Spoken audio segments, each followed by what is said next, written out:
All right. Yeah, I got my track going, dude. We're ready to roll. Hamadi Hump Day. Hump day. Oh man, hold on. Let's get some applause going. Okay. Um, yeah, man, dude, welcome to the inaugural episode here, Hamadi Hump Day. See, I kind of wonder if this counts as the inaugural episode or not, because we tried this once before, back during when the pandemic was in full swing, and everybody's like, "Let's make a podcast." We're so That's right. bored. We have nothing. We want to talk, but there's no one to talk to. That is right, man. That is So, right. we did it once, and that was it. yeah. Although I thought it was positive. I don't know. Maybe we're just easily bored. I know I am easily bored. It's a medical condition. Been diagnosed with it. Yeah. Speaking of diagnosed medical conditions, it's so funny. I'm of course referring to attention deficit disorder, ADD, which I'm pretty sure 90% of American males have been diagnosed with this. But at some point or another. At some point, right? And I remember when I got initially diagnosed with, I think it was in second grade, and they had prescribed some medication, and our parents were like, no, we're not putting him on any medication. He can suffer through this. He can figure it out.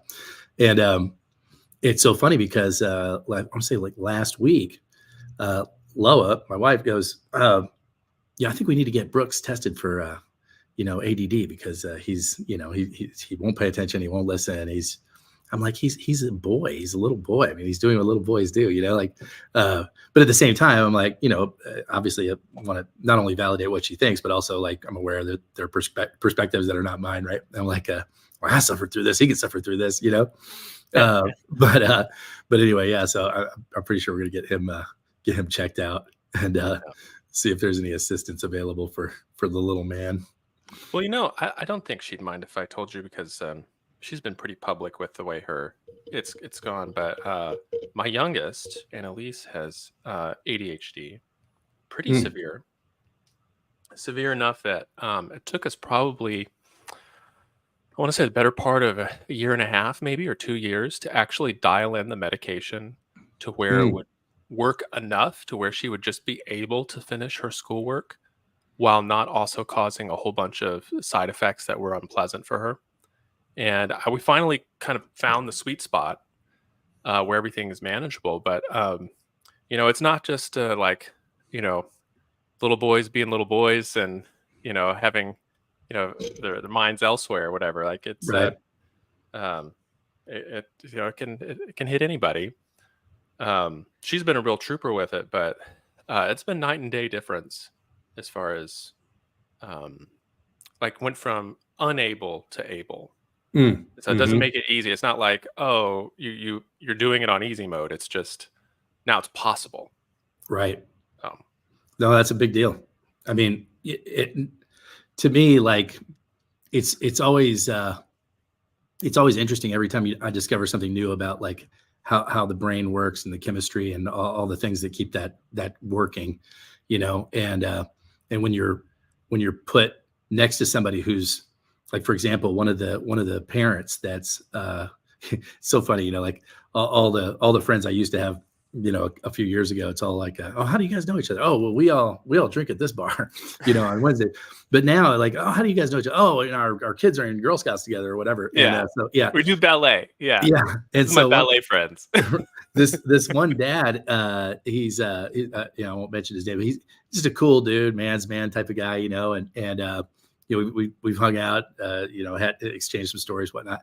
Well, anyway, he showed up the other day, literally talking like Porky Pig, and I was like, brother, pardon me for saying, but I mean, you're stuttering a lot more today. He goes, oh man, no, I was in a car accident, and I guess clocked his head in the aftermath, and it affected his ability to speak. And he was, I mean, if that had happened to me and I was going through what he was going through, just trying to get his thoughts out, I would be I So would be so frustrated. frustrated, right? Yeah. Exactly, and he was just handling it like a champ. He was just like, "Oh, I know, man. I sound like I'm watching Saturday morning cartoons," and I just you know, we have a good laugh about it. It was kind of funny because once we addressed it and kind of laughed about it, whatever, then it just kind of went away, and I was able to just communicate with him, Yeah. which was, once your mind processes what's going on, it can kind of eliminate that noise It's no from longer your an experience. anomaly for you. Right, Yeah. right.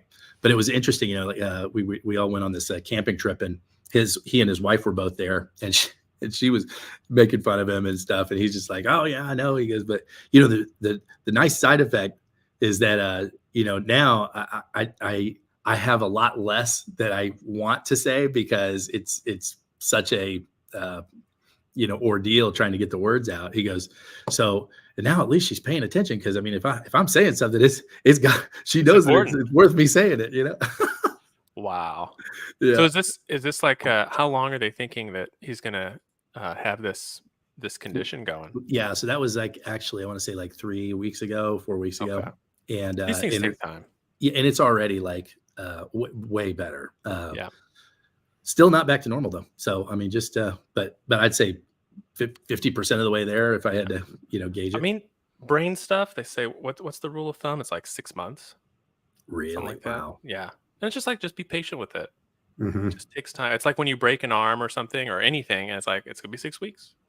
Just Right. get the crutches out, put it on the calendar, Yeah. check back in then. Yeah. Yeah. Yeah. Yeah. That brings up an interesting. Before we got on the show, we were. What does that say? Papa Bear. Papa Bear. That reminds me of something else we were talking about. So, Yeah. as we're leading into the show today, we're talking about, hey, what are we going to talk about today? It's a big episode. A lot of people are going to be tuning in. Oh We've yeah. got we got 0 people in the audience right now. We're going Yeah, viral. yeah, going viral. But what are we going to talk about? Well, we could talk about this or that or the other. And one of the things we did not talk about, but it would probably be worth talking about is you've been on a pretty radical physical transformation journey the last what would you say, year or 2 years? Oh. Yeah, probably about 2.5. I don't know that I'd call it radical though. Does it seem radical to you? Dude, if you looked at a picture of yourself, like, say 2.5 years ago, 3 years ago, and I don't know what the impetus was. Was it the heart condition or the No. Okay. You want to really hear this story? yeah, Because yeah, I'd love to. Yeah. okay. Well, so what our audience may want to know is that I'm a former NCAA Division II athlete. Division II. It's not D1. It's different, right? So they don't get that kind of street cred. I was a volleyball player. Kind of short for the role that I was in, but I could jump really high, and so um, walked on the team and became a starter eventually. So it was like it's kind of cool college story. So as a professor, we're allowed to play intramural sports on the teams with the students, and it's kind of like a way to build campus community and connection outside the classroom, that kind of thing. So when they have volleyball, I would always get picked by some. They're like, "Oh, you should play with us," and I'm like, ha, ha, ha. So when I first started, this was back in 2008, and I was, um, I was 30, so I was about 8 or 9 years, and I out of college, and I'd kept in pretty good shape, and so I was still able to just like do all sorts of crazy stuff on the court. Everyone was just like, "Holy cow!" Wow. Because I mean, it'd be like anything else. Like if you're playing flag football and like the guy over there is like an actual running back for an NCAA team that's and like no one's gonna catch him. It's just like ta-da! He gets the ball, it's over. Right. Kind of thing. And so I do this every year, and it was kind of a fun way to sort of watch myself get older, because every year you're a little further out, further out, further out. And in 2022, 22, yeah. Um, when I played volleyball on the intramurals, I felt really slow and heavy. And I still felt like an asset to the team. It wasn't like, oh, check it out, Grandpa gets to play with you guys. I Right. that I wasn't being carried. I was still participating, but I really did not.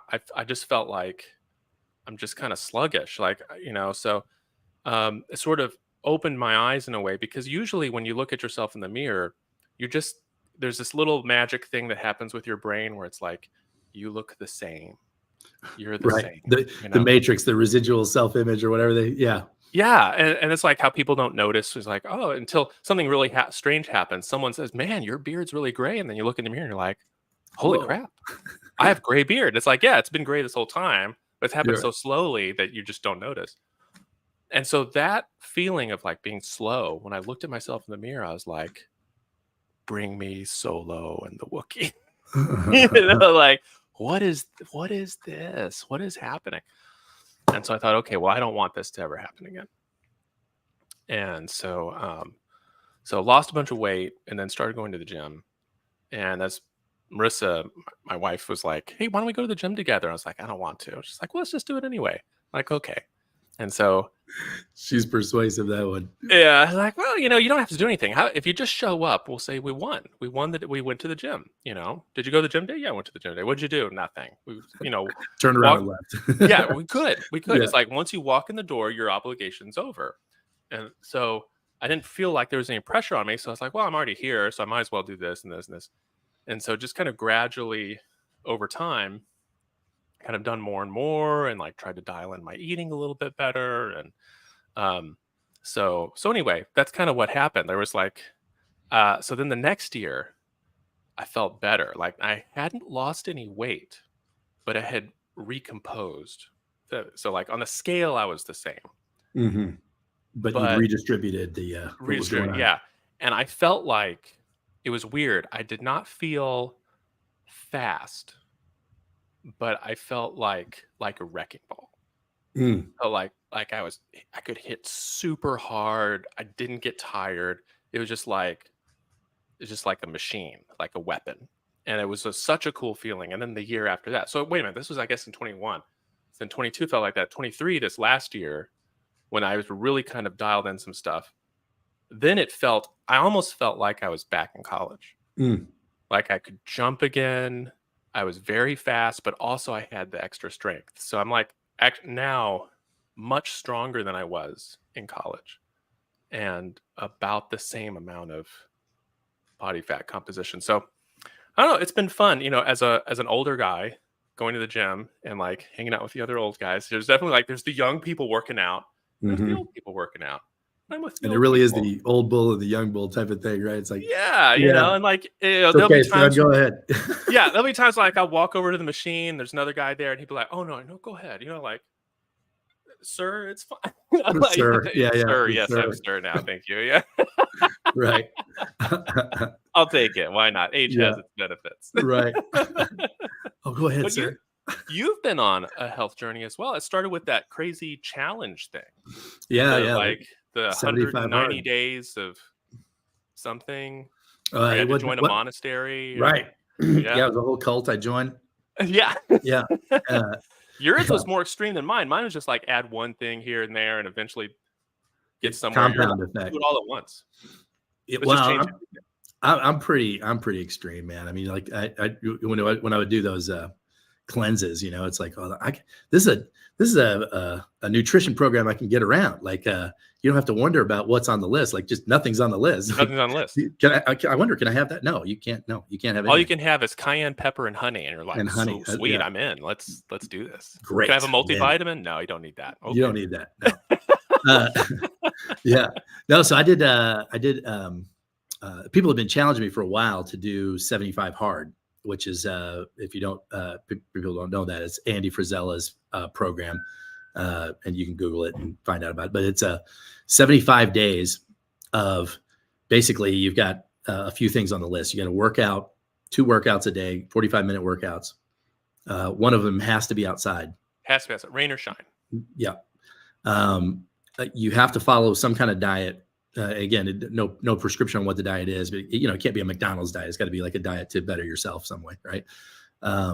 you read 10 pages of a book, and you drink a gallon of water every day, and you Sustainable alcohol. no alcohol, yeah, which Yeah. was a big that I thought was going to be the biggest thing for me, was the no alcohol, because I I love to drink, and actually that was not even a big deal. And the other thing about the program is that if you miss, and you take a progress picture every day. Okay. Does it matter like what time of day or whatever? Just take a picture at some point in the day. You took a picture of yourself. That's right.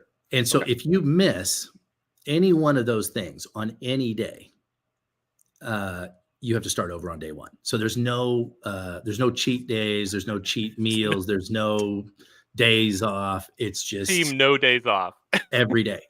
And I think that's what is really, it's called 75 hard. That is what is really the hardest thing about it, is that you're, the first couple of days, of anything, it's like, oh, this is on a new journey. It's exciting, Yeah. And then, man, when it got to be like day 4 or 5, I was like,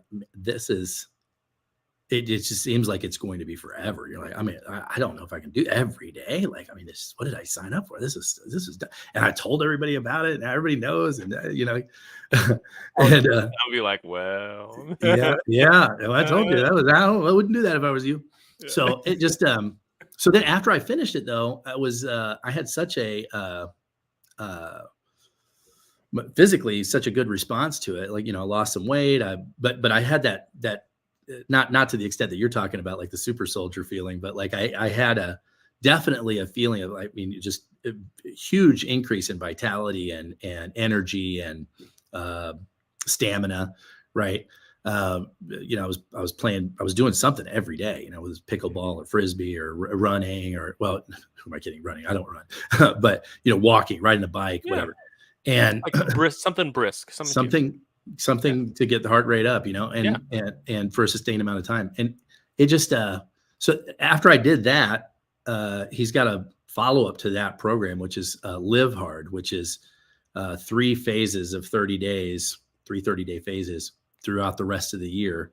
And once you complete that in a calendar year, you completed the Live Hard program, right? And so some people they just live hard, like they do that every year, Mm-hmm. And so it was, I decided to go for that. So I did. I completed phase 1 a couple weeks ago. Oh, nice! Congratulations. Thanks. And phase 2 is coming up here. So the thing about phase 2 is you have to wait 30 days before you can do the next phase. So it's kind of neat because it's like I can already tell, because I'm not on the same regimented like intensity, and so he's intentionally making you, well, not making you, I could continue to do it, but I'm doing some of it, but not all of it. And so so you're creating this like artificial loss of momentum potentially that you then have to overcome to do, the second phase. So it's nice. It's kind of teaching you that like, your physical goals you can sort of turn them on and off, mm-hmm. right? Like, it's not like, oh, if I mess up or if like I take a week off or something, well, then that's it. Now I can't. Now what do I do? It's like, oh, well, now we just start, I took 30 days off. Right. And now I'm doing 30 days again. It's like, check. Yeah. I think for me, there's a couple of like takeaways for me. Like one is that, there's no mystery to whatever it is that you want to do. Just start doing it, just start doing it. And I get like, there's all these considerations of why it would be difficult and why it doesn't make sense right now. And all of this stuff. Right.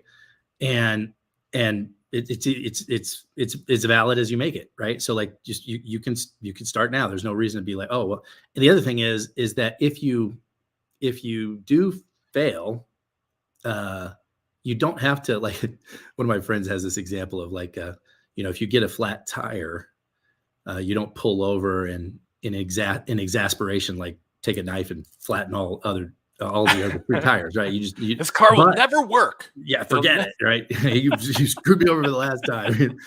But yet, so many of us do that in our, certainly in our fitness journey and our nutrition journey and other things that are worthwhile. It's like, well, man, I've been working on this. I'm not seeing the results that I want, or I screwed up and blah, blah, blah. And now I'm just going to eat a whole pizza and do what, you know what I mean? Like you just go crazy.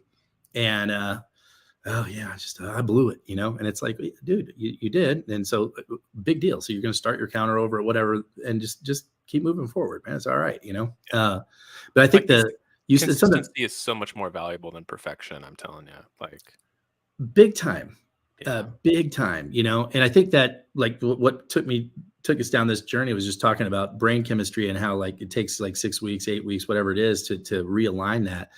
And I think physically, like I read something the other day that in the course of 6 years, out of all the billions of cells that make up your body, not one of those cells uh, is in the body that you have today. None of the cells that are in your body right now were in your body 6 years ago. Like they've all Yeah, with been like a couple random exceptions, like parts of your bone marrow, I think, and then like the enamel in your teeth. right. Right, but like very, very few exceptions. Very That's few. almost, yeah. So Isn't that literally, like wild? it's wild. So like your heart that you're sitting there with right now is not the heart that you had 6 years ago. The eyes are not the eye. Like it's all these things have traveled through time, and that fourth dimension, so to speak, right? You used to tell this story. I remember when you first started teaching philosophy, and you told me that story about the ship of Theseus, and Yeah. but I think about that all the time. Like, okay, well, yeah, is that still the same boat, right? And it's such a great question. So, like, is this still the same body? And so many of the things that for me, so many of the things that I was thinking about, even just last year before I started doing this, it's like, well, I can't do that anymore. That's just not, well, yeah, that was great when I used to be able to do that, and it's just, going forward, I'm not going to be able to do that. But says who? Yeah. And I mean, to a certain extent, sure, but like not to the extent that I was making it. So, Yeah. Like you should put a maybe on that, right? Like, well, right. I guess that part of my life is over. It's like, maybe. Maybe. Yeah. Yeah. That maybe. We'll Yeah. find out. We will find out. So that's a great segue into the current events segment of Oh, our yeah. conversation, because so like one of the things that people may not know about us is that like I love talking about current events. You love talking about current events. Of course. We have a thread in our family where we we'll share articles and different conversation points and sometimes vigorously entertain opposing viewpoints. Yeah. And Call each other names, but it's all in good fun. but It's it's all all for the good fun. comedy. Yeah. And one of the things that you have been so great at pointing out is like a lot of times I'll see something that I think is a trend, like, oh, there's a trend towards this or a trend away from that, or we're losing something that's really important to us, as a nation or whatever. And you made the point many times, like, well, I mean, maybe maybe we're losing it. Maybe this event just happened by itself. Maybe that thing that you think we're losing, we never had in the first place. Maybe that thing is not that important. Maybe it's not moving away. It's moving toward, like, Yeah. you, We you're lost just, that back in 1894. Dude, look at right. this. No. Oh, that thing doesn't even exist. Like, that's not even real, And it's been fascinating to me. Like recently, I've been going down several rabbit holes, and some of them thanks to you. But like, I've been listening to some diverging points of view that have been really educational for me. Like whether it's Joe Rogan or Tucker Carlson, even, like, God forbid. But I mean, he's had some amazing interviews. He's also a little bit of a I don't know. We don't call anybody names here. We love everybody on the show. We love everybody. Yeah. But I mean, I've been very skeptical, let's say, of where he's coming from. But he's had some amazing conversations on recently, and also on the other spectrum of the Bill Maher's and all these other people that are kind of coming out, say from the left. There's a lot of voices on the left and right, if we're going to use directional language. Yeah. That are basically saying, hey, everything that you're seeing right now is garbage or not, it's being portrayed in a way, and we're creating things that are literally nonsense and then arguing about these things. And I don't know if you want to speak to that, but like that's to me that's been probably the most fascinating development in my own way of thinking over the past, I'd say, several months. is looking at things that I just can't buy into that narrative, Mm-hmm. I used to recommend that people watch the Star Trek episode Day of the Dove once per year. Oh, is that the one with the alien that gets energy from conflict or whatever? From conflict, yeah. So it's like hovering around the ship, and then like wherever it is, people just like start fighting each other, and it's about whatever. They have drama, and they'll, if there isn't a reason for them to fight each other, they'll kind of imagine one. It's like, oh, that guy, he killed my brother or whatever, and it's like, you don't have a brother. You don't have a brother. I remember oh, that.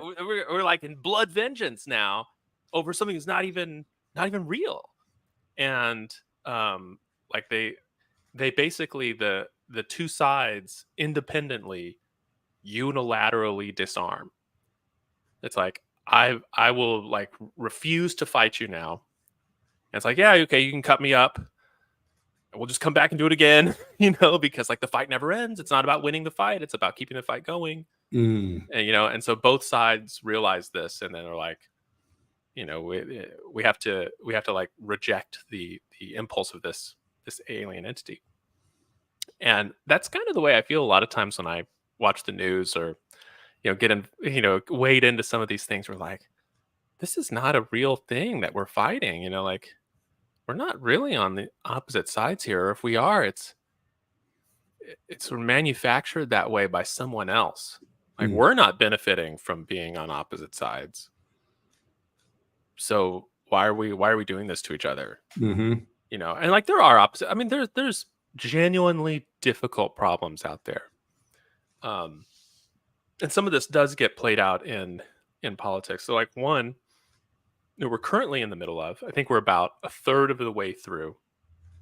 That's my guess, is the reaction to losing the constitutional right to abortion. This is a real issue. People's real lives are going to be affected by it. Right now, there's too much variety between the states. And so like, yeah, just crossing the border, now something becomes legal or illegal in a really dramatic way. And it's okay to have some variation between the states, but that's too much. And like, it's like those fireworks stores that you see in South Carolina. It's right across the county. Yeah. Right. Yeah. Welcome to South Carolina. Get your fireworks. Yeah. Get your fireworks. When you take them back, don't let anyone see them. Right. Put them in the trunk. Hopefully you don't get searched on your way back. And it's just like, okay, we don't really want to have.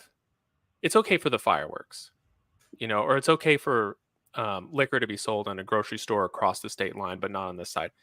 Fine. But for something like that, maybe it's just too much variation. And so you have a bunch of states trying to figure out what to do now. And I think we're about a third of the way through that process. And that's hard. I know that's a real thing, some of the stuff though, like those kind of issues are just being drowned out by, Team Red, Team Blue, or, forces of, insert the label here, MAGA versus the, Snowflake Brigade or whatever. I don't know. Whatever labels people use these days. Yeah, I think Pinko is that's too old, right? Yeah. Dude, no, they don't Pinkos anymore. Man. Right. Yeah. 1950s call. They want their propaganda. They want their propaganda back. Yeah. Well, it's funny. I just watched. Have you seen that show Fallout? I watched the first episode. Okay. Very interesting. I just haven't had time to go back. Yeah. So, I wasn't even familiar with this game. This is how out of touch I am. Yeah. I've never played it. So I guess the first game came out in '97. Was Fallout 1, and it was a PC role-playing game basically, and now they're on. I mean, they've I think had 7 different games, or Fallout 4, and like 3 spin-off games. Wow. And the latest one is like PlayStation, Xbox, whatever. I mean, just sort of full on like what are the Halo type game, right? Yeah, like first person, social game. Like you can get your friends in, and you guys can be a squad and whatever. And what's interesting is, shoot, we can't talk about this. So there's an interesting, because I don't want to spoil anything for you. But when you get done, we'll talk about. Okay. We'll segue from the conversation we were just having into that. But okay. For those of you guys that are watching this and you haven't seen Fallout yet, highly recommend it. It's good. It's one of the best certainly the best video game adaptation I've ever seen, and high quality. I mean, there's just the absurdity of some of the scenarios are just, the idea is that it's after nuclear war. People are living in bunkers and stuff. Correct. And then 200 years in the future, they emerge from these bunkers to ostensibly rebuild civilization, and to find out that civilization has already been rebuilt, and in a somewhat different way, I assume. Totally different than what you think. Yeah, exactly. Yeah, but it's funny because so I was watching today. So do you remember Tucker Max, the author from we'll say like 2001, 2002? The name doesn't ring a bell. No, actually, it was probably more 2008, 9, 10, something like that. What did so he wrote a book called "I Hope They Serve Beer in Hell," and it was basically just a it'll probably be like stale IPAs or something. Like, it'll be beer that's very unsatisfying, or like right, or that, exactly. It's like you're always thirsty, you just can't drink it, no matter how much you drink. It never doesn't work. You. Yeah, you're stone cold sober. That's the worst. I'm drinking beer. Why don't I have a buzz? This must be hell. I should have taken the other option. Yeah. So anyway, he wrote this book, and it was all about basically him being a complete like womanizer and pardon me, douchebag when he was in college and as a young adult, and true stories of his life. So he's a real Lothario. Huh? Very John Giovanni himself. Very much. And you can get an excerpt on Kindle and just kind of read. I mean, any excerpt you get you'll either think it's hysterical or you'll be very offended, very offended. But is it like that book, The Game? Is it that kind of thing? Okay, in the way that Neil Strauss, when he wrote The Game, is describing his journey through that subculture, right? Yeah. This is literally Tucker Max went to college to be he was either going to try to be an attorney or like some like investment banker or whatever, like one of these like high paying, fast moving, New York style jobs. Okay. And he basically self-sabotaged his career and was fired from his first company, and then it ended up just being a complete like just going on a binge basically of hedonism, let's call it. And but anyway, it's like Wolf of Wall Street without the money. Kind of, yeah. But and as such, it's stories everybody can relate to, because everybody's been fired and broke and whatnot, but still wanting to have a good time. And I mean, this guy's just making it happen with nothing, And but anyway, it's so funny. Like, so that book came out, I want to say it was like the same, right around the time that Chelsea Handler, books came out. Yeah. But that whole genre basically. So pre-Me Too, pre all that stuff. Right. Mm-hmm. Well, since then, so he was on Tucker Max and Tucker Carlson, pardon me. Tucker Max was on Tucker Carlson. Tucker Squared. A week ago. And I didn't realize it. He's living in Dripping Springs, right outside of Austin, Tucker Max is. Oh. And he good place for womanizing. Well, no, he's completely past. He's happily married. He's got kids. He's basically sounds like he's homeschooling his kids, and he's a complete like survivalist now. And he's living off the land. He's got a homestead out there, and I mean, raising his own beef, killing everything that they eat and consume. He generates himself. And what he was talking about with Tucker Carlson, which I thought was really interesting, was he said basically the events around the pandemic and around the riots that summer, the George Floyd and all that. Yeah. And, the images that we all saw on TV with, largely peaceful demonstrations, right? In the back, you got the buildings burning and stuff. Yeah. Fiery, but mostly peaceful. Mostly peaceful, right? And then, and then he's like, juxtapose that with just a few months later, these equally egregious riots at the Capitol, but this is an insurrection and they're overthrowing the government and everything. And he's just like, look, I mean, like, obviously, frustration on both sides. I mean, like, if you were an alien from another world looking at these, you'd say like, these are remarkably similar events here. People upset with the power structures in existence, right? But the narrative around them was obviously like completely. And he realized, well, he came to the conclusion that like and he made the point. He was like, it's so interesting. He goes, dude, I wasn't conscious of the fact that I grew up in school, read the history books, and you learn all the stories about American history or whatever. And I was like, yeah, whatever, get my grade and move on.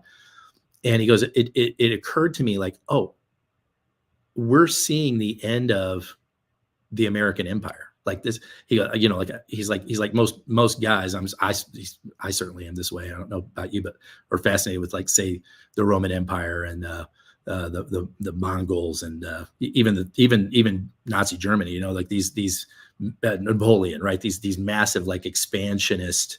Sure. The British Empire at its height under Greeks, the Victoria, right? Assyrians, The Greeks, right? Persians like us. Alexander, We get yeah, it. Get Persians, it exactly.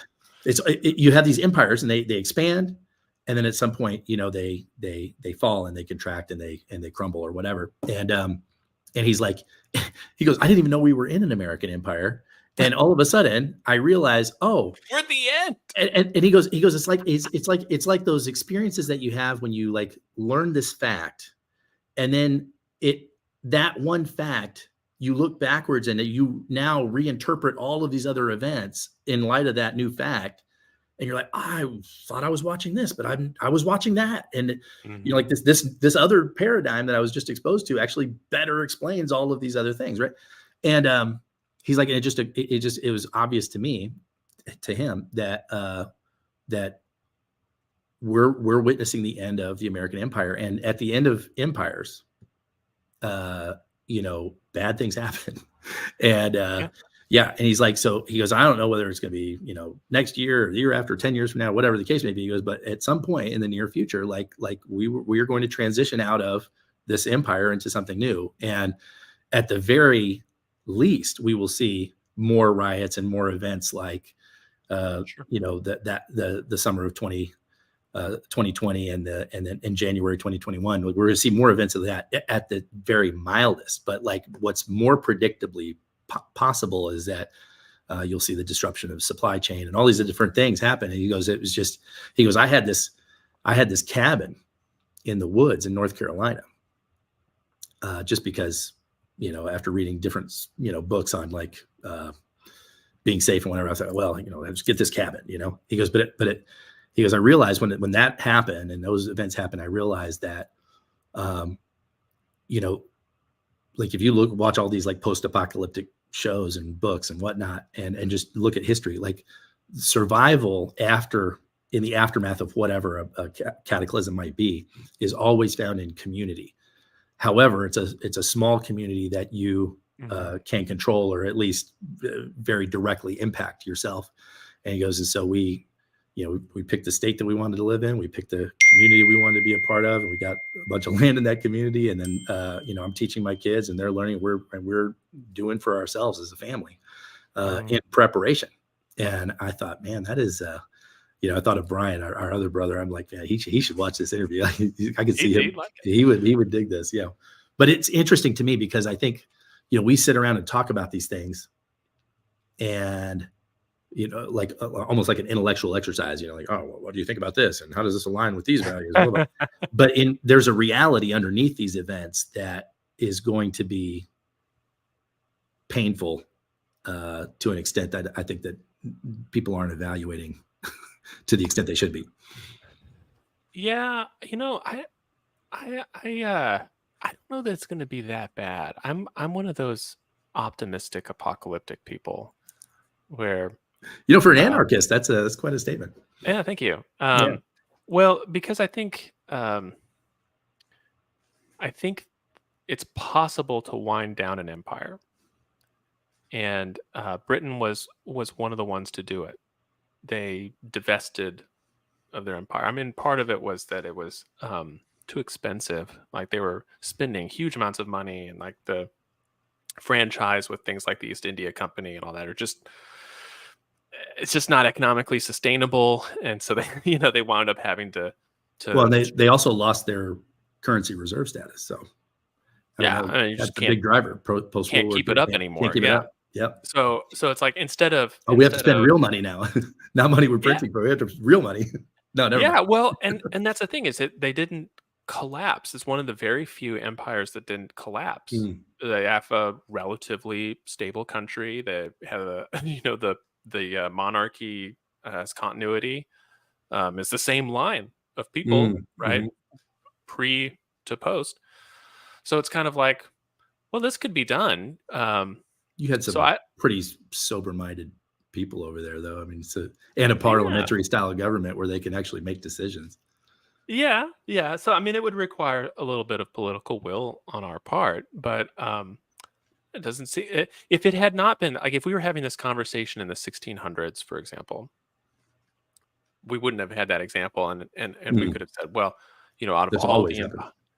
yeah, what always happens is there's mass riots, people run out of food, they start torching public buildings, and it's like, Hmm. and then it's all over, right? The king escapes to some neighboring country that harbors him, would kill a bunch of elites, Hmm. and that would be it. And it's like, wow, we don't want we don't want that to happen, Hmm. but now we know. Well, it's possible to wind down an empire. And I mean, the other countries that have had that happen, like Spain, uh, they had a worldwide empire that they um, lost through They lost competition it. with Right. England. Yeah, but that didn't destroy their country. You didn't have people, bayoneting each other in the streets over it, right? It was Hmm. just like, well, it was hard times. We no longer can levy taxes the way we wanted to. We got to scale back this and that. But I mean, Spain's Still fine. fine. Yeah, Portugal, the yeah. Dutch. Yeah. Yeah. Oh, yeah. I mean, the Dutch is another like they had a huge global power. This tiny little country. Hmm. With their So I mean tulips. that I think there's so many examples of that for us. I think yeah, you're right though. Like I've been having this conversation with some of my colleagues, and they like when I'll say like, oh yes, the American Empire or whatever, and they'll look at me kind of quizzically like, no, no, we're a republic, constitutional republic. I'm like, yeah, on paper, On that's paper. Yeah. sure, yeah, we're a constitutional republic. You win, ta-da! You got the answer right on Like the catechism. yeah. Yeah. What kind of government are we? We are a A constitutional constitutional republic. republic. Yeah. Yeah. And so it's like, well, once you realize you're in an empire, and it's like, well, empires are not sustainable. None of them have ever been sustainable. You're like, okay, so this will end. And so then it's like, oh, well, what are the circumstances that you would like for it to end? Or what would you like the cause of the end to be? And then maybe we can work towards that Mm. instead of just be like, no, we'll just keep going. We'll just keep going. Besides, we're not even an empire, we're a republic. And that just is, burying your head in the sand. Mhm. So anyway. Mhm. Yeah, that's interesting.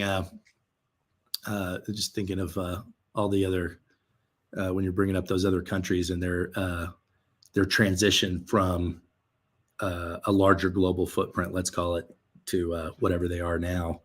Mhm. Uh, it's hard for I think Americans to even. For me, I mean, I was born and raised here, like you were. I mean, like it's hard to fathom because you're so used to. I mean, I guess when we were kids, there was still that competition with the Soviet Union. Soviet Union, Yeah, yeah. right. But I mean, since what 89, I guess when the wall came down, Mhm. and then Russia basically just collapsed into mafia rule and whatnot. For Yeah. those several years in the 90s, right? It was kind of like. That's kind of like, oh, we won, right? And since then, it's been you just have thought of I've thought of way we're on top, we run things, and it's I We're a think moral force for good in the world. America more is the right. world's last best hope. Yeah,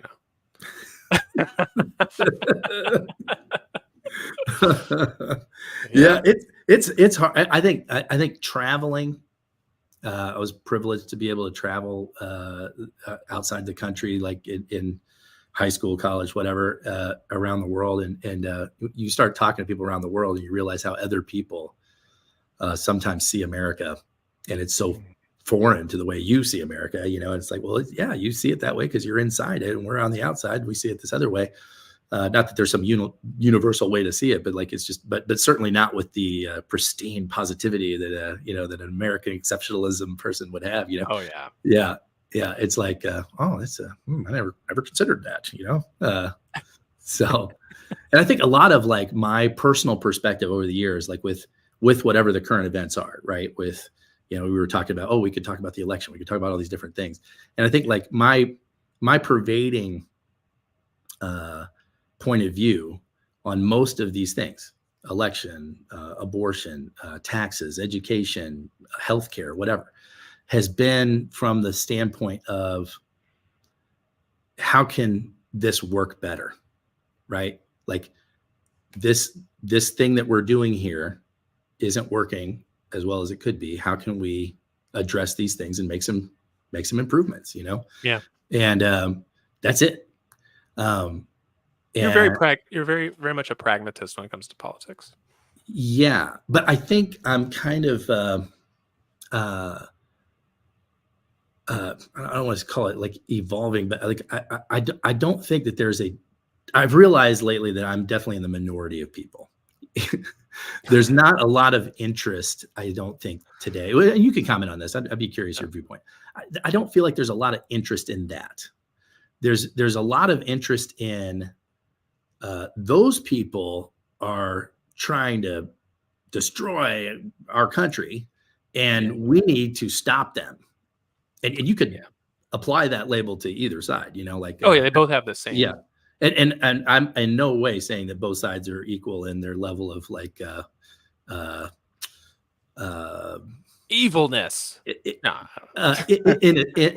inattentiveness or lack of accountability or responsibility. Sure. I'm not saying that. Okay, I do have an opinion about that, but there's very much that attitude. In fact, I had a friend of mine who had approached me recently and said she was aligned with a cause that I've been very in favor of in the past, and was like, hey, we're starting this campaign and we want to raise some money and we're going to recruit some legislators and and I'd like to recruit you to be involved in this and hear my ideas on how you could be involved. And I literally was like, I really appreciate it. I'm honored to be asked, and I am not your guy, because I don't think there is any appetite whatsoever for what you're talking about.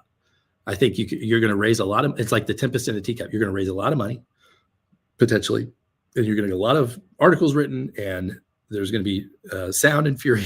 Signifying nothing. Yeah, exactly. So I don't know. What are your thoughts about that? That's an interesting one. What do you think? I think usually improvements can happen when there's a general will for a particular solution. So one like marijuana legalization, for example. I was actually about to say that. Like, I think there's a very wide spread on both sides. I mean, you do have a few groups that are like, it's a gateway drug, it's going to be sold to children, all that kind of thing. Reefer madness. Yeah, and there's some interesting studies out on that too. Like, I think any kind of recreational pharmaceuticals have their risks, and it's not something that I've ever been interested in using or even trying out. Because you've never tried it. That's why. I know. Even in states where it's legal, it's like it's legal here. Like, I'm not really into that. Right. But at the same time, you say, well, maybe we just have to accept some of the danger in order to have a more free society.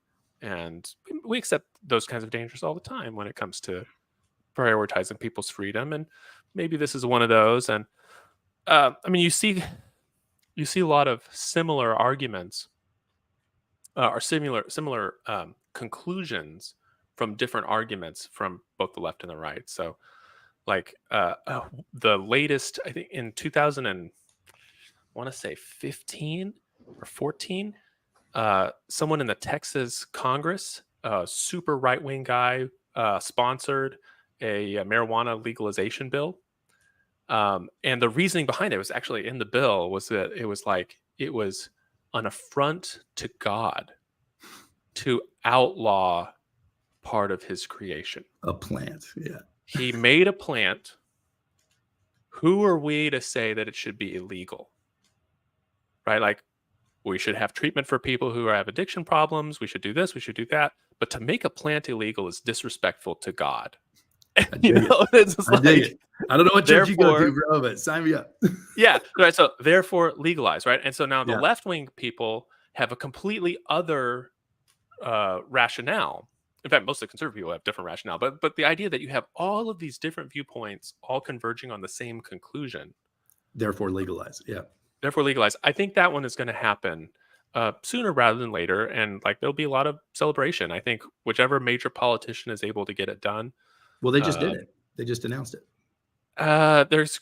they've announced a rescheduling, so that process is pretty long. The FDA has to actually figure out how to reschedule it. They're going to put because it's part of the Because the administrative. consultants have to make their money. Yeah, Yes, and we gotta well, do some studies. and the administrative review process. Because the Well, public doesn't get. once Trump abolishes the FDA, we won't need to worry about that. Well, no. So here's what I think. This is one of those things where it's like whoever's running the Biden White House are just really fools. Um, Oh, you have an example of how they're fools? Please. well, yeah, yet another, right? Yeah. So this process is really long, and it includes mandatory waiting periods, where the public gets to comment on the proposed rule, and they have to come back with making changes that respond to those comments and all this other stuff, right? By the time it actually happens, if Trump wins, it'll be while he's in office. He will be the one, if the FDA goes through with this, that he'll be able to say, "Oh, based on blah blah blah, we've finally done it. Weed is now legal," and everyone's like, "Yes, thank you, Daddy Trump." And it's just like, if Biden wanted to do this, he should have done it a year ago, so that he could be the one to announce it during an election year. But now all he gets to announce is the FDA is going to start working on it. Like, it's just strategically such a blunder. I feel kind of sorry for them over this one. Like, I don't get it. I don't. I don't get it. Completely inept. Completely inept. Yeah, but I think there's going to be a lot of stuff like that. I think what a lot of people call socialized medicine, although you and I would call single payer.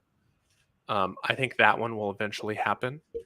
There's going to be some hard conversations having to do with rationing of healthcare and the ability to access very expensive procedures that have very low potential outcomes. And it's like, we're going to have to be okay with the government. Those conversations are already happening, though. I mean, like, insurance companies make those decisions all the time. I mean, that's their job. Yes. But there's, I think, something kind of distasteful. There's one thing we're saying, my insurance companies, I hate them. Everybody hates them, but it goes through my employer. There's nothing I can do about it. Right. But if it's your own government telling you, sorry, you got to die, there's something about that feels really nasty to us, unless it's in wartime. And even then, like, to be drafted feels like really gross, especially after Vietnam. So I don't know. I think that one will happen as soon as we get over that. Be like, hey, if you're going to be told to die by somebody, at least let it be your elected government, instead of rather than these corporate ladder climbing, faceless profit making corporate. Yeah. At least someone that is democratically accountable, because someone's going to be telling you, because the way medicine is now, the options are so, it's amazing, but all of those have incredible costs, and there's only so much money to go around, and people need medical care, and so this is going to happen. It's just that one, we're closer to that point of like everybody's on the same page with something like marijuana legalization, and we're getting there with single payer healthcare. But it'll happen. I think it'll happen. Like I said, I'm the optimistic nihilist. It's like, it's nothing, but it's fine. Well, I always do. I always feel better after talking to you. I was looking for a better adjective there, but I do. It's like, we'll have some text exchanges. I'll be like, what is it? Where's his mind at? What is he thinking? Yeah, this is really depressing. And then we'll talk. I'm like, oh yeah, it'll be fine. The words on the page sounded kind of harsh, but it's okay. It's all good. Dude, but before we go, we have to talk about this. You told me we would talk about this issue. Oh, okay, you start. The bear. So if you're listening to this later, bear versus girl, right? Bear versus man. So if you're watching this later, this is like so many viral things. It's gonna be disappeared from our consciousness very soon. Like the green and blue dress, right? Yeah. Yeah. Or Yanni versus Yanni. Laurel. Yeah. But today, the big question that's running through TikTok and YouTube Shorts and Instagram and everybody else that wants to do short form content. What would you rather? Would you rather be stuck in the woods with a man or a bear? Presented And to ladies, to basically, is the women, question. yes, this To women, question is yeah. presented to women.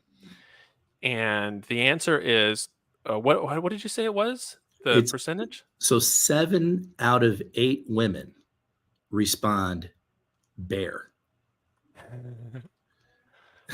Yeah, They would that is rather. amazing. That is amazing, and I'm curious to hear your thoughts about it. I initially, when I heard that, I was like shocked, like what? And then I was like, because I've been privileged to have a lot of women in my life, and they've all told me stories, and over the years, and I'm like, well, yeah, that makes sense, unfortunately. Unfortunately. Unfortunately, What's been the reasoning they've offered so far? well, Louis C.K. has this, the comedian, he has this bit that he does about how shocked he is that women still say yes to going on dates. He's like, when you look at all the statistics of whether it's date rape or all the different things that happen, unfortunately to single women, perpetrated largely by men.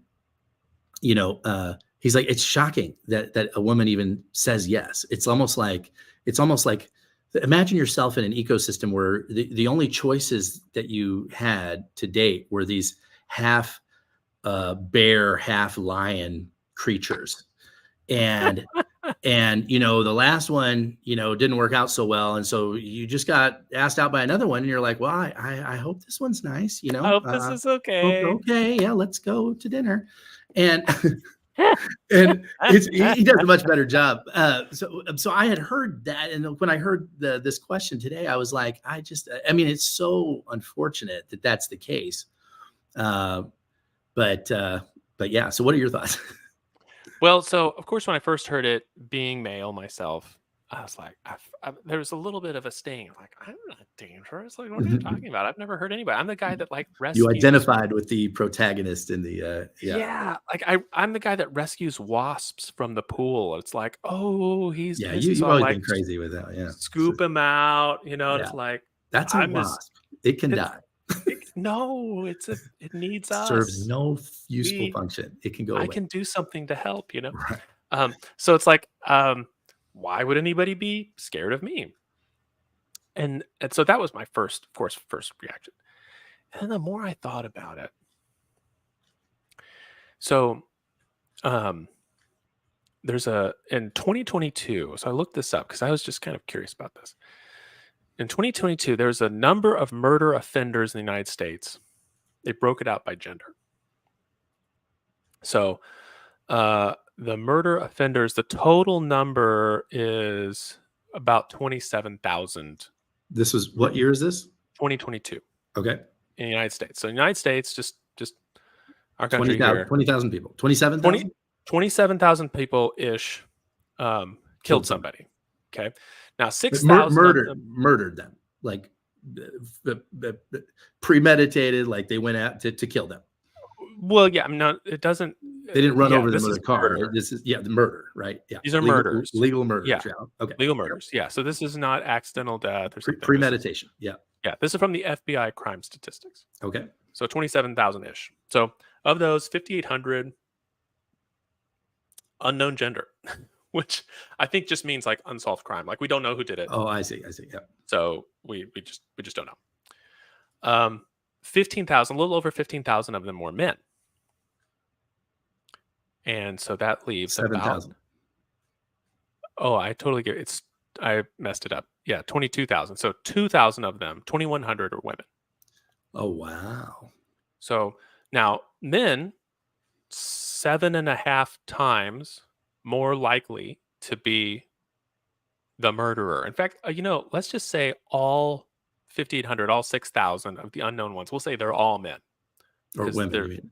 No, we'll just say they're all men. Oh, okay. Yeah. So they're just more clever at getting away, I guess. So then you've got 21,000 versus 2,000. So 10 times, right? It's the worst possible case scenario. So how many people do you think are killed by bears every year? I don't know. Good question. Okay, so Cocaine Bear, man. Cocaine Bear. That Yeah. was a funny movie. Yeah. It was so bad, but yet So amazing. good. Yeah. So, so we don't have. I wasn't able to find a really like a year by year one because bear attacks are relatively rare. Around the world, the entire world, so not just the United States, not just like black bears or grizzly bears, around the entire world, there are about 40 bear attacks every year. But how many bears are there in comparison to how many men are there on the planet? Well, I don't know about that. I'm just saying Yeah. if we're But I hear looking you. at It's a North America, microscopically small number. Microsoft, if we're talking about North America in the 2020s, okay, so this is No indication of whether these bears are male or female, though. I notice. I'm assuming they're all female, but anyway, 13 bear attacks In North America. in the 2020s, so multiple Oh, years, okay. multiple years, right? 2020, 2021, 2022, 2023. So 4 a year, basically. 13, yeah, so four per year versus 2,000 female murderers. Mm. If you were going to be stuck in the woods with a bear or a woman, I'd choose a bear. You should choose the bear. Choose a bear. Now here, so then I thought, okay, well that's really funny. Actually, I was like, yeah, take that, Yeah. women, But it highlighted something for me that I thought was really kind of forgotten by a lot of people, and that is that Homo sapiens, our species, is a remarkably dangerous species. Just in general, we're very dangerous. We don't have a lot of equipment for it. We don't have like the claws and the teeth and stuff, but we're very inventive. We hold long grudges. We're vindictive. Yeah. We can be angry at person A over here and then attack person B over there. Proxy, and maybe not even be aware of that that's why the aggression, right? So we're an exceptionally dangerous species, and sometimes you get like little reminders of this. So in the UK, there's a petition underway to ban kitchen knives with sharp points. They're like, look, if you're a chef, get a curved blade like a Santoku. Not gonna hurt you. Yeah. Don't get one with a point. And you're like, why not? So, well, there had been what they call an epidemic of stabbings in the UK. Because they took away all their guns. That's the problem. Well, so you want to lower stabbings, give people guns. Well, so yes, so much less convenient. Yes, in a kind of ironic way, they got rid of the guns, and I think what happened was they thought to themselves, if we get rid of the guns, human beings will be less dangerous. Right.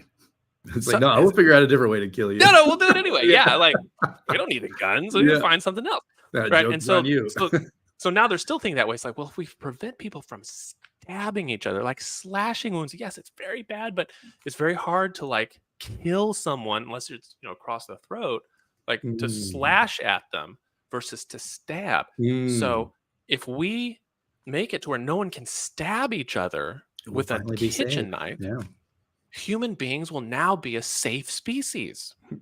And it's like, no, we will never be made a safe species. So I refuse. It was like, I will not be safe. Well, it's never going to happen. Right. I'm safe, probably, right. Maybe, but no one knows that except for me. Right. We're very unpredictable. It's like the people that have like those attack dogs where they're like, well, they're very well trained, and they've never shown any aggression to me or my family.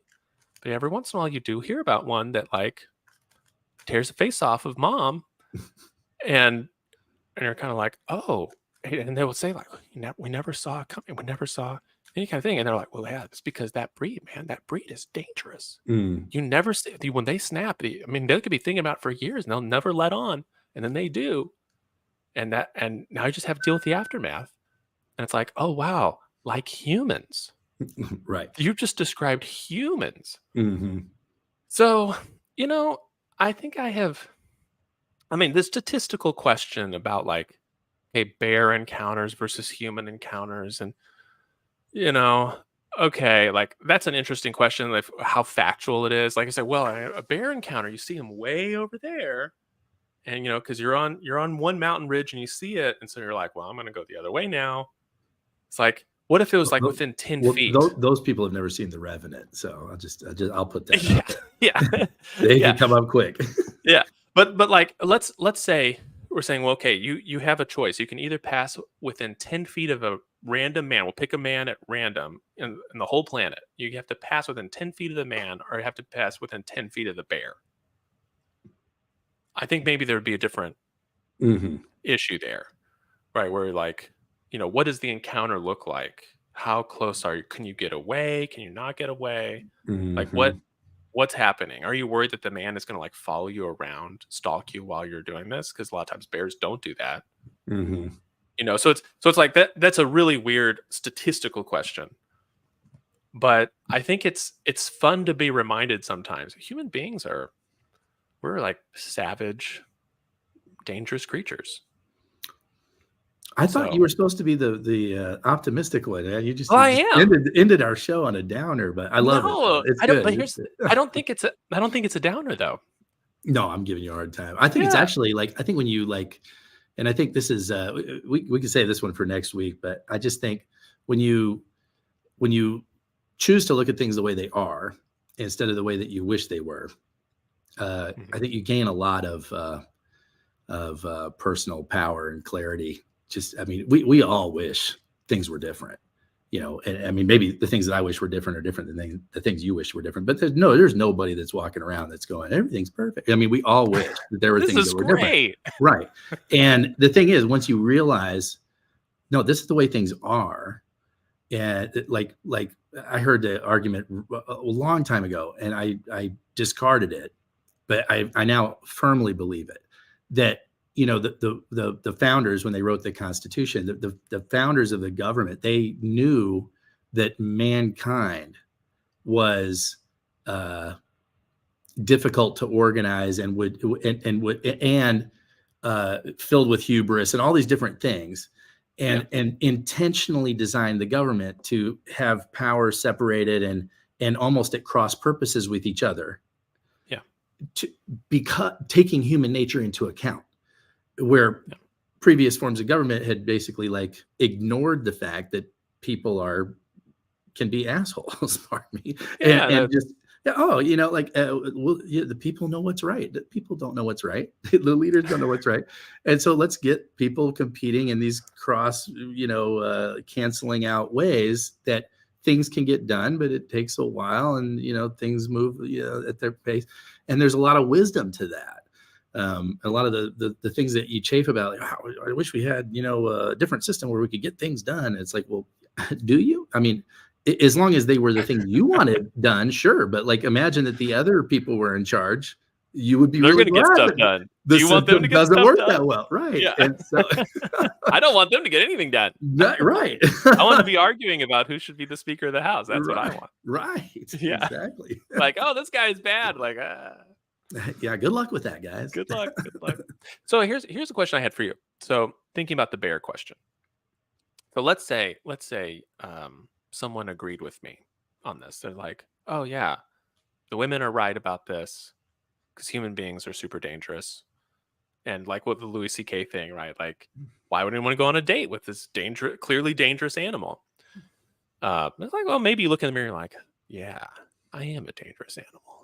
I'm the one who knocks. Right. Um, what should be done? Because obviously the answer is not going to be let's make humans less dangerous, because that clearly is the wrong answer. That can never be done. I mean, I have daughters. I have teenage daughters. You your daughter is still real little, but they're going to grow up in a world She's surrounded getting by older every day, man. yeah. Well, Yeah. I mean, I like to think about Claire, my oldest, is turning 18 here in a couple months. It's like you're going to be out in the world with a bunch of dangerous animals. Um, so what should be done about this? Do you think? So it's a great question, man. So I'm reading this book right now called Whirlwind, and it's a novel about the Iranian Revolution Hmm. in '79 when the Shah was deposed. The Ayatollah came in and took over, and they created the first ever, well, in modern history, Islamic nation, Islamic right? Republic. Yeah. Yeah. And it still says, on the passport, Islamic Republic of Iran, right? I mean, and you think about like all these restrictive, Islam, you hear Sharia law, all this stuff being bandied around. None of the countries in the Middle East, like, I mean, Saudi Arabia, Jordan, Lebanon, you can go down a whole list. I mean, they all have repressive things going on, but none of them are a theocracy, right? Like Iran is This a nation is governed by by God. God, Yeah. and it's very interesting. So it's a novel, and so it follows these different people through the events or whatever. Some Iranians, some Americans, some Japanese. I mean, it's very interesting, And I was struck by, in Iran, even prior to the revolution, when the Shah was in charge, right, and it was very Western friendly, it was still a patriarchy. And obviously, we can have whatever we want to say about A patriarchy, right? monarchy? A patriarchy, and a man says, like men are in charge, right? Patriarchy. Okay. Um, Their society was patriarchal. Correct. Yeah. I mean, it's Yeah, just a gotcha. very man-centered. Man's in charge of everything. The man has the money Well, I and don't know, everything. man. Most of the Iranian men I know fear their wives. Well, but this is what I was going to Iranian say. women are like super outspoken and Well, this is what I and was going to strong. say. There's multiple interactions in this book, and I mean, like, and I've been privileged to know lots of people over my life, and I think there's a complete, almost like an intentional disregard of female power by women, right? And I don't really understand the purpose of it, and maybe we can have a woman on here to discuss with us at some point. But like, uh, one of the responses to this bear question was, well, I don't understand. It was by some guy. It was like, I don't understand this. I mean, if a woman used her female powers on the man, she could get the man on her side, and he would die to defend her, and he would fight to protect her and provide for her and all this other stuff. Like, I mean, it would be a massive asset to her. Why would she want a bear when she could have a man if she would use her female powers on this man, right? And of course, there's all this backlash against this guy because by females saying, well, it's ridiculous. Why should she have to use any kind of female wiles to get? I mean, like, she should get mutual respect as a fellow member of humanity. Blah blah blah. And in principle, of course, I agree. Like, that's absolutely, you're a human being, you deserve respect, and we should all. And that's just not the way the world works, right? Like, this bear should not eat me, but he's going to eat me if he's hungry. I mean, that is nature. There's no, like, he doesn't sit there debate morality. Only humans do that, and and what's right and proper, right, is in the mind of the person who's thinking about what's right and proper. It has it doesn't exist in reality, like in the actual nature reality, right? Like, this earth, the sun will explode in a few million years and incinerate this planet, and it's not going to care one bit about whether it was right or wrong to murder all these people on, you know what I mean? Like, that's, and in nature there is no right and wrong, and so for whatever reason, to not engage with, I mean, look over, I mean, and you don't have to have a patriarchy to understand this. Like, I mean, like, women have amazing power of persuasion, and as do men, right? It's just that men also have, on balance, force and physical strength that they will tend to default to. I think, and again, I'm just speaking in generalities, but like, two guys get into a conflict. I mean, at some point it may end up in blows. Like, we're going to go to the parking lot and figure this out. Right. And Yes, whoever wins our prowess at fisticuffs will determine the truth. Right. Determine. Yeah, exactly. Yeah. Trial by combat. Right. The Lord will anoint the victor here. Right. Well, he won, so he must have been right, because otherwise God would have let him die. Right. So, I mean, but we have thousands of years of history to back that up. I'm not saying it's right or wrong. It's just that's that's the way men handle their business. And the thing is, like, women could handle their business that way. But a way more effective. They have so many assets that we just don't have. Like, they have the ability to, uh, I mean, they have a complete arsenal of artillery at their disposal that we will never. I mean, we could never access it. I mean, if we wanted to, we would never be able to access it. And so I just I don't understand why. There are women that are very, very good at getting what they want and getting outcomes that they want without any use of force whatsoever. And I'm not talking about like just sexual power. I'm just talking about, like, I mean, they're, the female powers. I mean, maybe they're rooted in some kind of, like, sexual tension. I mean, you don't have to get naked to deploy female power, and men just don't have that. And I just, there are, I don't know. This is not a scientific opinion. It's just, I don't think you're going to have any kind of, and I mean on whether it's violence or healthcare, or abortion, all these different things that we're talking about, right? You can legislate whatever you want, right? But it's not going to necessarily solve the problem until people get on the same page. And people don't get on the same page unless they're persuaded that page is better for them than the page that they were on, right? Like, I mean, I don't, even in the case of violence, right? It's like, okay, well, your page is better than this other page because the other page I die, so we don't want that. So I'll submit to it. I'll take your page. Everything is that, people do things for one reason, and that's because they want to. And I mean, like, you can boil it down to anything, so, oh, well, people do things for two reasons, to increase pleasure, decrease pain, blah, blah, blah. Yeah. But it all boils down to, because I wanted to, right? Yeah. I wanted this. I didn't want that. So I made this choice, and over time, hopefully you accrue a deeper lexicon of things that, okay, I realize that this may be painful in the short term, but it's actually gonna be way more beneficial in the long term. Therefore I choose this better thing, right? But you're still doing it out of self-interest, and because you perceive that somehow that's going to be better for you than the other, like true self-sacrifice. I mean, even Jesus said, like, no greater love has somebody than somebody who will literally, like, lay down their own interests in the interests of somebody else. Like, that is very, very rare, and it does happen. But I mean, there's a reason we elevate those people to sainthood, right? Like, the vast majority of people are going to do things that they feel that they perceive is going to benefit them. And so there are ways through some of these things, but they involve persuasion at a different level than what's currently being undertaken.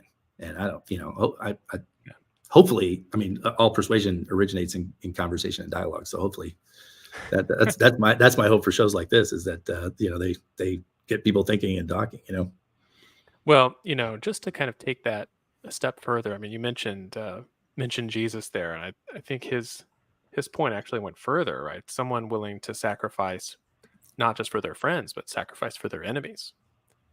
And that's how someone truly achieves, like, saintliness, right? It's not even for someone you care about, but it's like someone who hates you.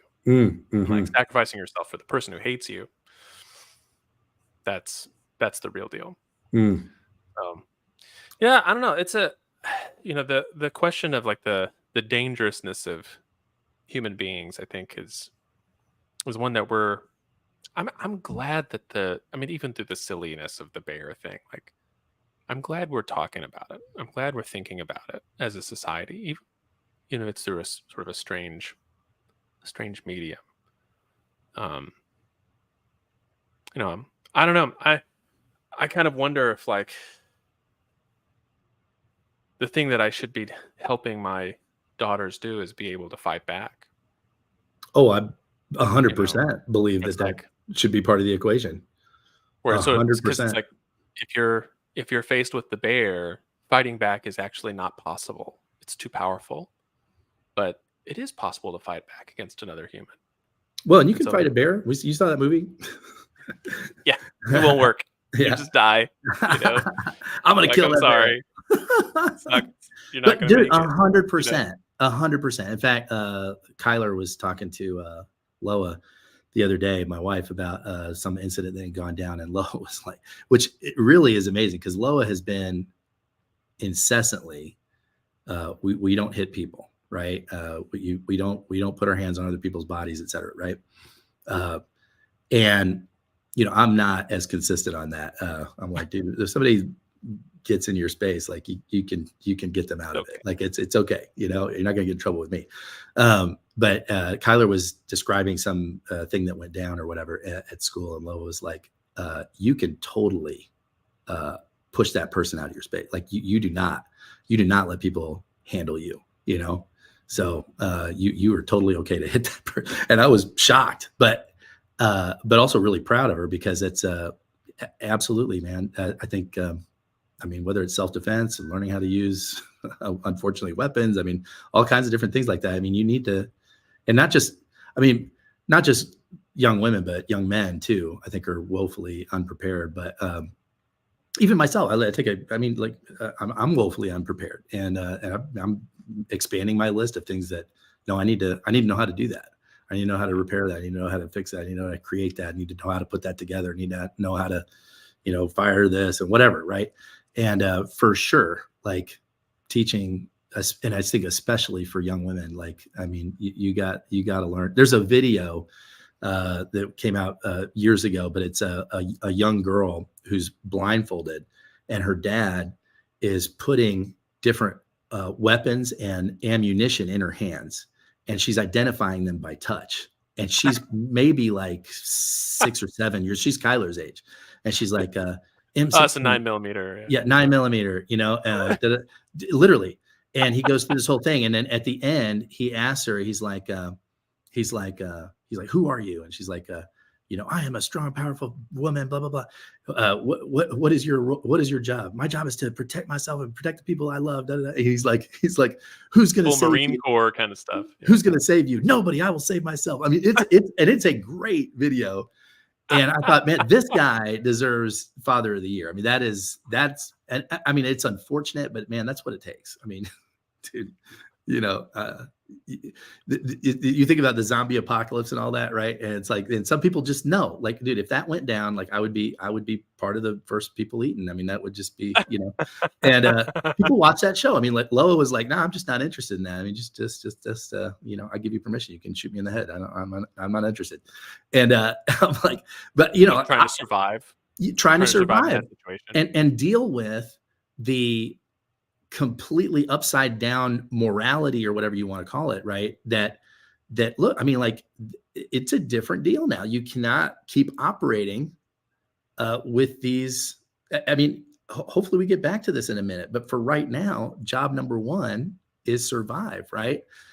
Survive and replicate. That's your biological imperative, right? So I have got to survive, and I have got to protect what and not your things, right? But your tribe, your people, right. And I think that's if we're doing our job, hopefully we are teaching our kids that. Yeah. Good combo, man. Good combo. That's an hour and a half. This was much longer, 50% longer than your traditional normal Hamadi Hump Day broadcast. Yes. This is not the Joe Rogan show. No. Yeah. 3 hours. 3 hours rambling. Yeah. Although I love that show. I really do. And the long form conversation, whether right or left, whatever, I've listened to atheists, I've listened to Christians, Buddha, I've listened to people, all kinds of different persuasions. The long form conversation is my all time favorite. And I think the popularity of that, the ascending popularity of that format, I think speaks only good things to who we are as people, and what our society, and I don't mean American society, but like our ability to survive as a community of humans, right? I think it speaks great things about what our potential is. That is the ascendant format. That the soundbite format is I mean, even though the TikTok and whatnot, but like you don't remember, there's not impactful. Meanwhile, like these conversations, I mean, you're talking about those ideas days and weeks and sometimes years later. That's powerful. That is one of the things I think has given me a lot of optimism about kind of where we're going as a culture. I remember when we were young, back in the dark ages, back in the 80s when we were young, Yeah. and people were complaining about MTV. And it's like, oh my gosh, it's just like the cuts happen so fast, and this music, I don't even know if it's music anymore, Rotting our children's brains. Rotting those brains, yeah. And they're like looking at the presidential debates, and it's like just a bunch of sound bites, people yelling at each other. I mean, this is in the 80s. People are saying this stuff. I mean, it's worse now. They're like, can you believe back when Abraham Lincoln was running for president, and it was the Lincoln Douglas, and they did these road tours where they would tour together and debate for principles hours of constitutional government for like 2, 3, sometimes 4 hours. People would take a lunch break, come back, and just listen to these guys talk. Like, man, those days are over. It's so sad. America is going downhill, that kind of stuff. And now when I tell my students who are 18, hey, back in the day, they had these 3-4 hour long debates about constitutional government stuff. And they are aware of these and often listen to these long form discussion and podcasts. And they're like, yeah, sounds right. Like that's what people do. They listen to points of view for a few hours, really absorb them. That's exciting. That's normal now. I love that. It's refreshing. Yeah. Like Gen Z, man. Gen Z, they're going to save us all, man. They're living in the best times. Yep. They're going to save us all, man. Well, according to the fourth turning, dude, like Gen X, you and me, like we're the ones that have to pick up the pieces after all this falls apart here over the next like 5 to 10 years. And those kids are just coming of age when all that's being put back together, and they get to reap the rewards of whatever the new system is. We're gonna be the wise mentors, right? Which is very sobering. It's a scary thing, I'm sorry, guys. I wish we could give you someone better. The good news is, and there's a country song that says this, but he asked the question, how will I ever be old and wise if I was never young and crazy? And making an excuse for all his bad behavior, basically in the song. But I love that now as a approaching senior citizen age. It's like thankfully, yeah, I was young and crazy. I do have, maybe I'm not a lot of wisdom, but I do have a couple things that I could share here. About a little bit. Yeah, brother, this is great, man. Next week, same time. Let's do it. All right, man. Thank you for our audience of 0. I don't think we had anybody tune in. That's okay. They'll watch it later. It's all part of the archive now. You were witnessing history if you were watching this. Well, and I think if we do this and it's regular and people enjoy listening to it, and they go back and hear this one, then it'll be something worth listening to. Hopefully. Maybe by that time they're like, oh, the bear thing. I remember when that was big. That. Yeah, exactly. Was that before or after Flappy Bird was famous? Right. Somebody will find this in some like charred ash heap, the hard drive that has this episode. And man, you remember this? Whoa. I got to say this one thing real quick, just because it made me laugh. So one of my colleagues is a historian. He studies European history in the 700s-800s, that kind of thing. And I asked him if he ever, when he's making notes, so we're often in meetings, we'll be making notes, we're writing notes in our books, whatever. I asked him if he ever dates it with the full date. So it's instead of 24, 2024. 2024, yeah. Because you never, the stuff that is found, the stuff that's found from, say, when Alfred the Great in England, I mean, they find little bits of recipes. They'll find a receipt. They'll find this. They'll find that. Occasionally they'll find a book of something that's all written in Anglo-Saxon, and it's usually just mundane stuff because it's just random things that survive. So you could be, academic number 3, this unnamed middle manager in a in a university somewhere, and we've got one of your notebooks or half of it, and they're sitting there trying to figure out, when was this written? It says 24, but he doesn't reference these things very often. It's 9/11 happened at some point in there, He never talks about it. So maybe this was before 9/11. Maybe this is Right. 1924. And like Yeah. they don't really know. And so by putting the whole date on there, you're like helping out the future historians in case this is the thing that survives. And he looked at me really funny and he was like, yes. He's thought of that too. Yeah. But yeah, sometimes you just got to put the whole date just in case. I'm gonna Just in start case. doing that. That's a good point. Yeah. That's a good point. Who'll be able to decipher these tax returns without the full date? Yeah. Yeah. All right, brother. We'll see you next week then. Thanks for See ya. watching, guys. Cheers.